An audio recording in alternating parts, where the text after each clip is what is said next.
In this video, I'll explain to you why most brands plateau at 50 to 100k a month and how to break through. I'll also go through some of the most common bottlenecks that I see and how to fix them. So let's get right into it. The first bottleneck that I see is weak offers. And this is one of the main things that will move your brand forward, especially in today's world where most people are looking for deals, otherwise they don't buy. Here's a few offers that work really well for our clients. One thing that I want to point out before I start sharing the offers, these offers are targeting new customers. They're excluding existing customers and the offers that you run towards them. The first offer is flat percentage off. This is the most basic offer that you can run. Most of the time it does well. So you can go with 10, 15, 20% depending on how much you can afford without hurting your AOV too much and being unprofitable on the first offer. The second offer is buy more, save more. So the more people spend, the bigger the discount that they get. And this works really well if you want to improve your average order value. And let me give you an example of how to structure this and how to find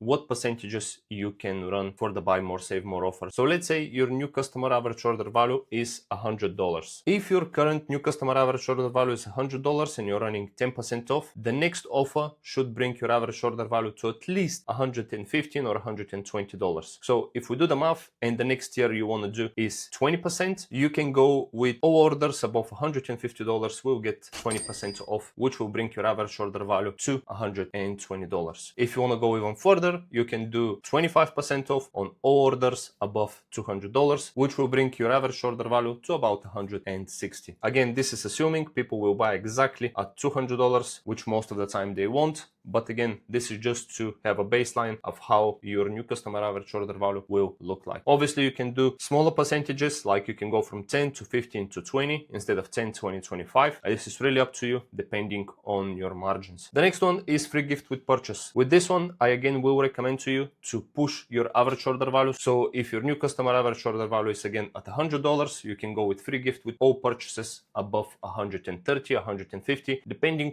on the item you will give. The most important thing with this is to protect your margins, not to give the best offer possible. The second most common bottleneck I see is bad ad structures. When it comes to your ad structure, the era of complicated ad structures is long gone. Meta, Google, and all of the advertising platforms are trying to make it really simple for brands to advertise. That's why they're introducing all of these new campaigns like Advantage Plus on Meta, PMax on Google, so it's a lot easier for people and brands to create their campaigns. I've always recommended putting 90% of your budget on Meta and then 10% of your budget to Google. Depending on what you're selling, Google might be a little bit higher, but in most cases, Meta will be the one to dominate. Assuming you're going to take the route of doing 90% Meta, 10% Google, let me share with you the ad structure that I use the most, and it's working really well for all of our clients. And let's start with Google because we have less budget and it's going to be a lot simpler. The structure I have found most successful on Google is just having two campaigns. And again, this is depending on how much budget you're spending. If you're spending 200k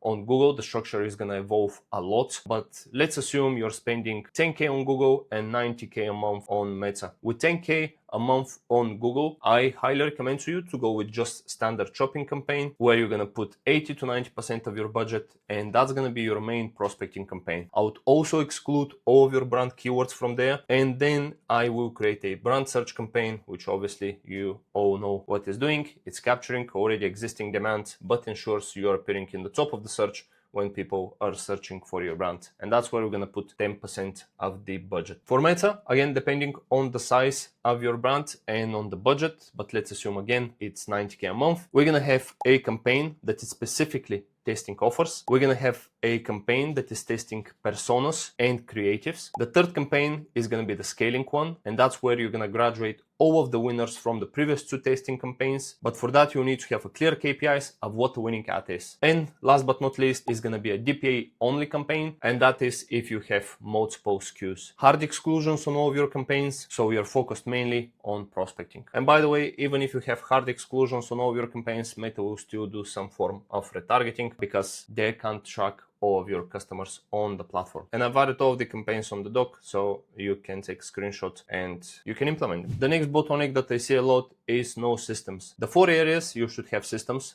are creative, retention, reporting, scaling or pulling back. On the creative side, you need to have clear KPIs of when an ad is ready to be scaled, when it's ready to be graduated in your scaling campaign, and when you need to make iterations. If your creative is hitting KPIs, you should know when it's time to tweak it a little bit and create different iterations from it without diverting too much from the main messaging. And that most of the time is when a creative has really good soft metrics like click-through rate, cost per click, CPMs, etc. But it's not generating enough sales. When a creative is ready to scale, it's mainly in your prospecting campaign, is hitting both soft metrics and is generating sales. On the retention side, always optimize your flows. Flows, if done correctly, they can become a money generating machine for your brand on autopilot. When it comes to campaigns, the more targeted and personalized the campaigns are, the better. If someone has purchased a jacket from you, you can send them an email with pants or a shirt that will go really well with it. Also, during heavy sales periods like Black Friday, you should focus on sending a lot of emails, and after that, you should give people a break from it. On the reporting side, when you focus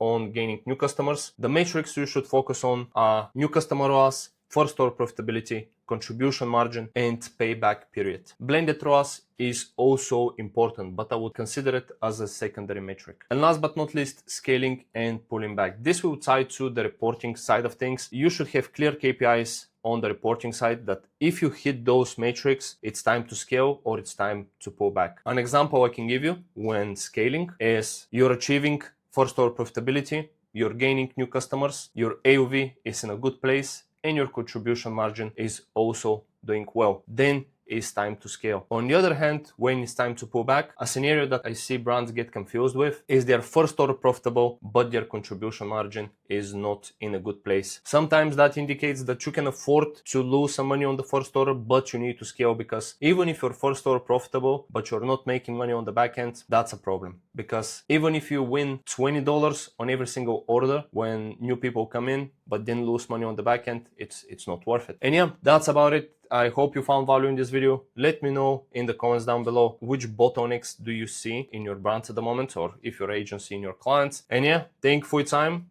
and I'll see you in the next one. Bye.